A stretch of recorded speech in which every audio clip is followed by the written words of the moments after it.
परखिए चारी, आपतकाल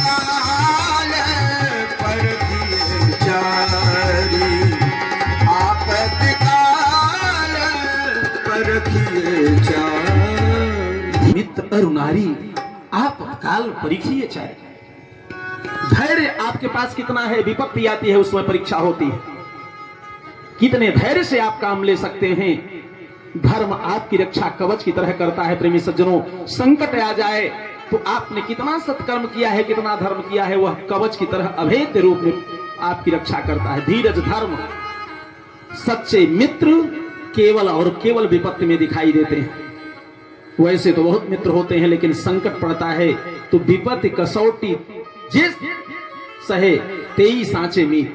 विपत्ति पड़ने पर जो अस्थाई मित्र होते हैं बगल हो जाते हैं, जो सच्चा मित्र होगा वही आपके साथ खड़ा होगा। उस समय परीक्षा होती है। पति के पास संपत्ति हो, सुंदर हो या ऐश्वर्यवान हो, स्वरूपवान हो, सामर्थ्य हो, तो सारी पत्नियां हाथ जोड़ खड़ी रहती है। लेकिन पति के पास धन का भाव हो जाए, अंधा हो जाए, कोढ़ी हो जाए, बधिर हो जाए, लंगड़ा हो जाए, गरीब हो जाए, इसके बाद अगर पत्नी पति को मानती है, वो सच्चे धर्म पत्नी का लक्षण है। सुशीला भारतीय नारी है। प्रेमी सज्जन, एक नहीं चार चार बच्चे हो गए, घर में धन का अभाव है। और जो लिखा है, लोग कहते हैं, लोकोक्तियां हैं, कहीं किसी वेद शास्त्र में नहीं लिखा है ब्राह्मण को भिक्षाटन का। ब्राह्मण के लिए केवल 6 कर्म बताए गए हैं, उसमें भिक्षा मांगना नहीं है। दान लेना, दान देना, विद्या अध्ययन करना, विद्या अध्ययन कराना, यज्ञ करना और यज्ञ करवाना, यही खड कर्म ब्राह्मण को बताए गए हैं। जो कहते हैं लोग कि ब्राह्मण को केवल धन भिक्षा, ये गलत कहते हैं। भागवत में नहीं लिखा है। ब्राह्मण को भीख मांगने का अधिकार नहीं है। दान लेने का अधिकार है, लेकिन दान देने का भी अधिकार है। विद्या अध्ययन करने का अधिकार है, तो विद्या दान करने का भी अधिकार है। यज्ञ करने का, स्वयं यज्ञ करने का अधिकार है, यज्ञ करावे, लेकिन भिक्षाटन का अधिकार नहीं है। सुदामा जी क्या करते थे? सुदामा जी कुछ करते नहीं थे। एक छोटी सी चौकी लगा करके और बैठ करके भगवान के भक्त वत्सलता की, करुणा निधानता की, उनके दयालुता की कथा कहते थे। आसपास की जो माताएं होती थी तो ये जानती हैं कि रिक्त हस्तों न गंतव्यम, ये माताएं जानती हैं धर्म जाकर के इन्हीं में टिक जाता है। ये बहुत जानकार होती है। पुरुषार्थ के 4 पद होते हैं, धर्म, अर्थ, काम और मोक्ष। तो धर्म संख्या में भी देखें, जहां भी कथा वार्ता माताओं की संख्या ज्यादा होगी।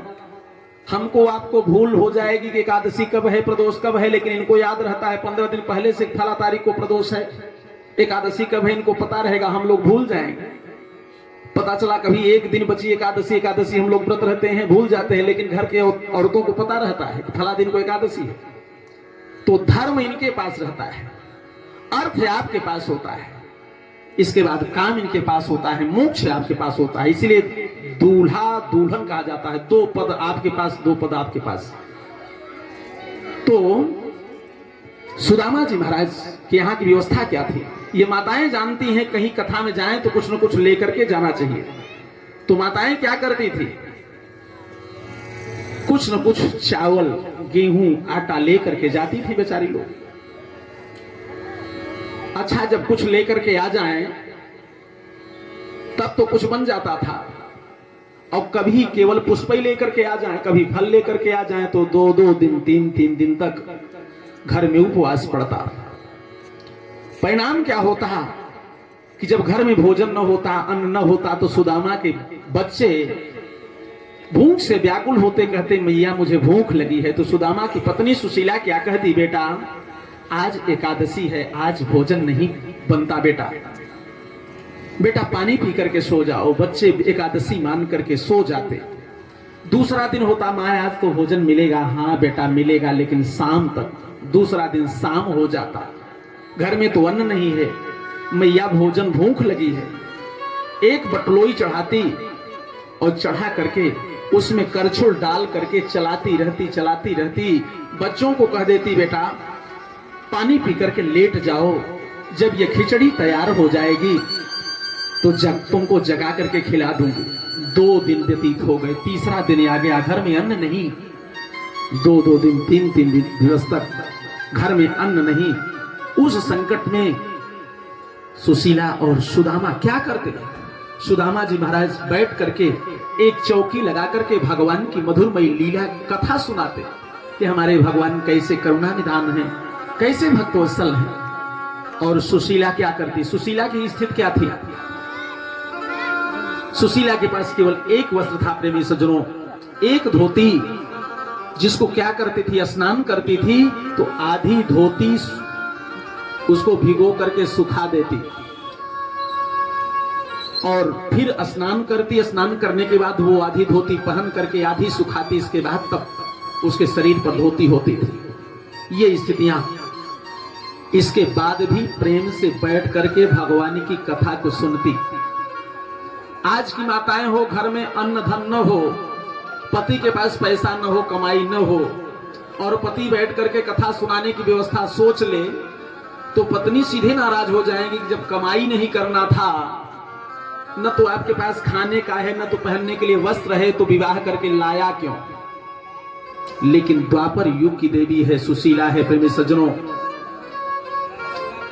लेकिन फिर भी हर स्थिति में भगवान श्री सुदामा जी महाराज हर स्थिति में भगवान की कथा को नहीं छोड़ रहे हैं, भगवान की कथा कहते हैं। और सुशीला हाथ जोड़ करके प्रेम पूर्वक मनचित्त लगा करके भगवान की कथा सुनती है। बोलिए भक्तवत्सल भगवान की जय। मेरे मनवा क्या है रे जग में तेरा, मेरे मनवा क्या है रे जग में तेरा। ये तो जग झूठा सपना है,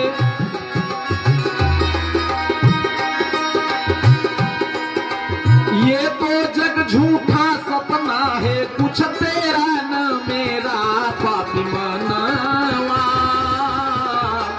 क्या है रे जग में तेरा, पापी मनवा क्या है रे जग में तेरा। ये तो जग झूठा सपना है, ये तो जग झूठा सपना है, कुछ तेरा न मेरा पापी मनवा क्या है रे जग में तेरा, पापी मनवा क्या है रे जग में तेरा। बोलिए भक्तवत्सल भगवान की। सुदामा जी के लिए क्या लिखते हैं परमहंस श्री सुखदेव जी महाराज? कृष्ण स्यासीद सखा कश्चित ब्राह्मणो ब्रह्मवित्तमः, विरक्त इंद्रियार्थेषु, विरक्ति है, किसी भी वस्तु की आसक्ति नहीं है। प्रशांतात्मा जितेंद्रिय, उनकी आत्मा शांत है। आज हमारे पास सब कुछ है, इसके बाद भी हमारी आत्मा शांत नहीं है, अशांत है हम। हमारे अंतःकरण में एक ऐसा मच्छर प्रवेश कर गया है, बाहर के मच्छर से तो मच्छरदानी लगा करके हम बच जाते हैं, अंदर हो गए, लेकिन जो हमारे अंतःकरण में मच्छर प्रवेश कर गया है कि देखो देखो हम तो यहीं रह गए, लेकिन पड़ोसी हमारा कितना आगे बढ़ गया। हमारे अंदर, हमारे घर में अंधकार है, हमें इसकी चिंता नहीं है, हमें दुख इस बात का है कि पड़ोस में प्रकाश बल्ब क्यों जल रहा है। दूसरे के सुख से ज्यादा हम परेशान हो जाते हैं, ये संसार की व्यवस्था है। लेकिन सुदामा जी कैसे हैं? प्रशांत आत्मा जितेंद्रिय,